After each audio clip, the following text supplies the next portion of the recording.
warahmatullahi wabarakatuh. Perkenalkan, nama saya Rani Rumampu, NIM 13142186, kelas 4C. Saya di sini akan membahas PowerPoint saya dengan judul pembangunan dalam bidang pendidikan. Pertama, peran guru untuk mewujudkan pendidikan yang bermutu. Peran guru sangat penting dalam mewujudkan pendidikan yang bermutu. Mereka berfungsi sebagai fasilitator pembelajaran, motivator, pembimbing penilai, dan pencipta lingkungan belajar yang aman.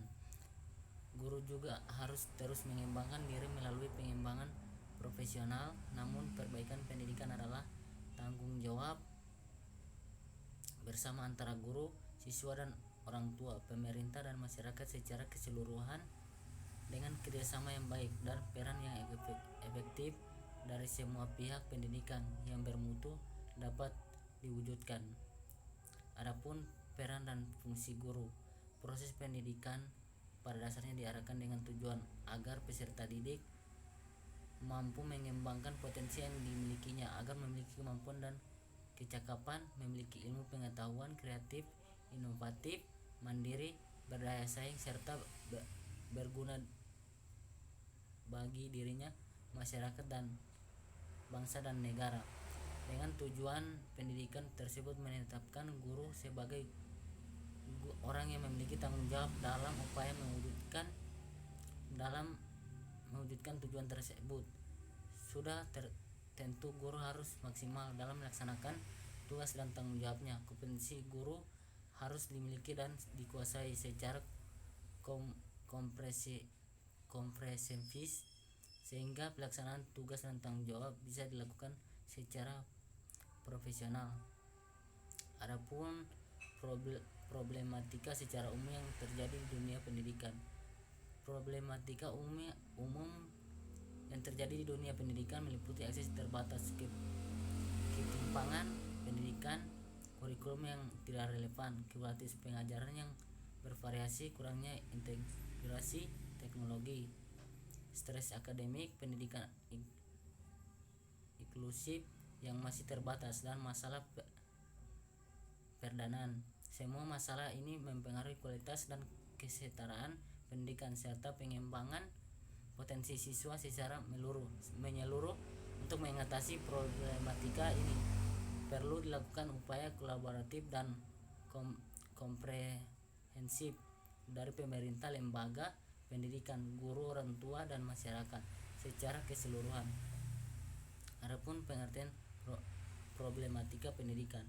Problematika adalah berasal dari akar kata bahasa Inggris problem yang artinya soal, masalah, atau teka-teki. Juga berarti problematik yang ketidaktentuan.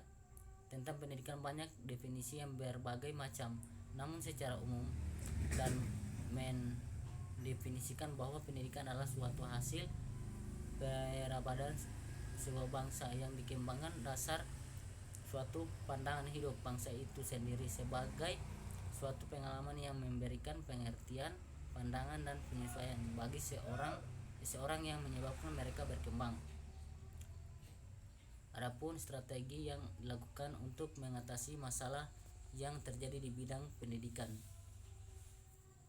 Perlu dilakukan beberapa strategi pendidikan: aksesibilitas pendidikan, meningkatkan kualitas pengajaran, pengembangan kurikulum yang relevan, pemberdayaan guru dan siswa, serta kolaborasi antara stakeholder merupakan beberapa strategi yang diterapkan. Selain itu, penggunaan teknologi pendidikan yang tepat, peningkatkan investasi dan perguruan kesengajaan pendidikan yang juga penting dalam mengatasi masalah pendidikan. Dengan adanya langkah-langkah diharapkan dapat meningkatkan kualitas pendidikan dan memberikan kesempatan yang lebih baik bagi semua individu untuk mengakses pendidikan yang berkualitas. Adapun prinsip-prinsip pendidikan. Pendidikan sejatinya merupakan usaha yang dilakukan secara terus-menerus untuk memperoleh hasil yang optimal dari pendidikan itu sendiri. Menurut Prof. Dr. Enrika Kara atau dalam Abu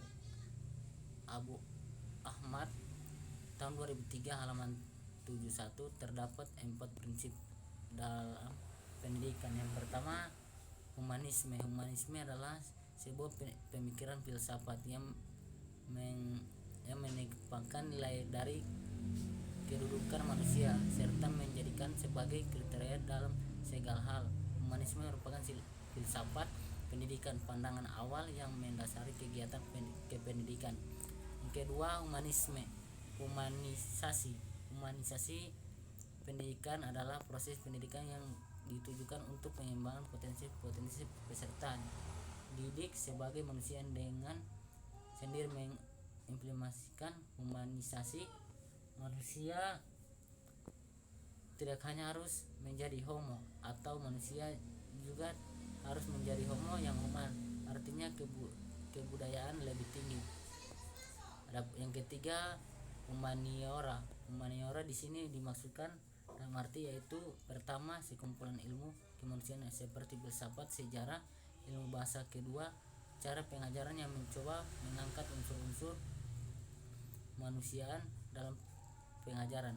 Yang terakhir, humanitas. Humanitas dikatakan sebagai tujuan akhir pendidikan yang pada akhirnya bermuara pada kemanusiaan integral atau yang utuh yang terus-menerus